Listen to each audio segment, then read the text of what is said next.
Welcome to Kindred Groups, Experiment in Faith from St. Andrew's Presbyterian Church.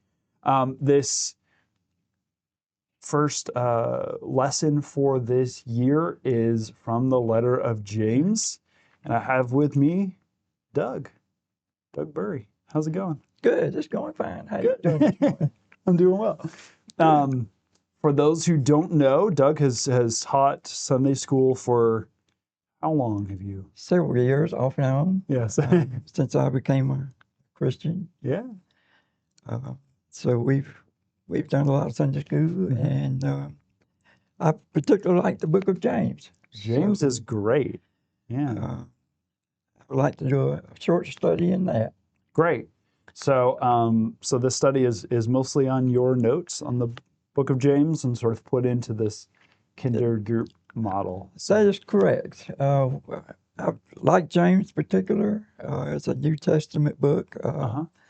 Has two other books that relate to it, the Book of Psalms and the Book of Ecclesiastes. But I find it very interesting. And one of the reasons why I find James very interesting is that James is the half-brother of Jesus Christ. Knowing that, who knows you better than your family? So that is written into the Book of James, that you get into the family. Nice. That is the reason I like the Book of James. Yeah.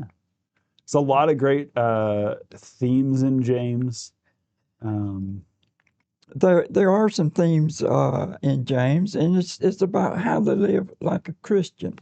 Yeah. Now, we all, at some point in our lives, we've accepted Christ, and so we've joined this exclusive club.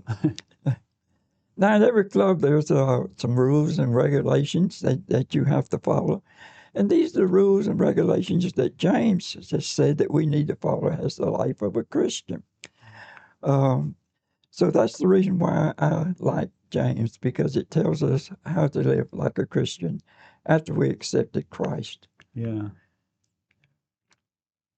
And what does it mean to sort of be part of this family, this club, as you say? Well, this club, like I said, has got the rules and regulations, and so at some point you've accepted Christ, and so how you live after you accepted Christ, and how you live, and what rules and regulations do you follow once you join a club, as there are rules and regulations that you follow, and everyone expects you to do it.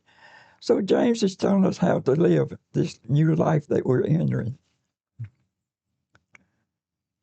Great. Is there anything else that we'll be going through, sort of the overview of when it was written probably and by whom and all that sort of stuff? Yes, we're going to be looking at the New Testament version. We're going to be looking at the time it was written and how it was written. We're going to be looking at possibly other James that are in the Bible. So we're going to be doing an extensive research into this, his background, and how he became a Christian. The one thing about James that I find remarkable that is, even though he was the half-brother of Christ, he criticized Christ up until Christ's death, and that's when he became a Christian. And not only did James criticize Christ, but his brothers and sisters as well did. So it's a fascinating story about underlying how he became a Christian and what he saw and what he wanted to relate to us as being Christians. Great. Chapter 1 deals with trials and temptations that we all have, and James gives us a very good interview on how do we deal with these trials and temptations. Chapter 2, he talks about favoritism and wealth, and what wealth can do to a person, and how we favor people with wealth versus the poor people. Chapter 3, it talks about taming of the tongue.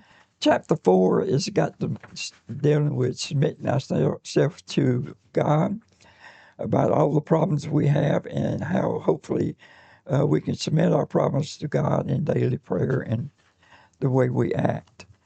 Yeah. Chapter 5. There it is. Is warming to warning to rich oppressors. Okay.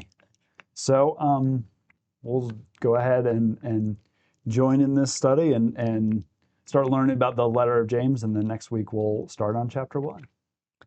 Thank you, and we hope that you will come and join us. Great.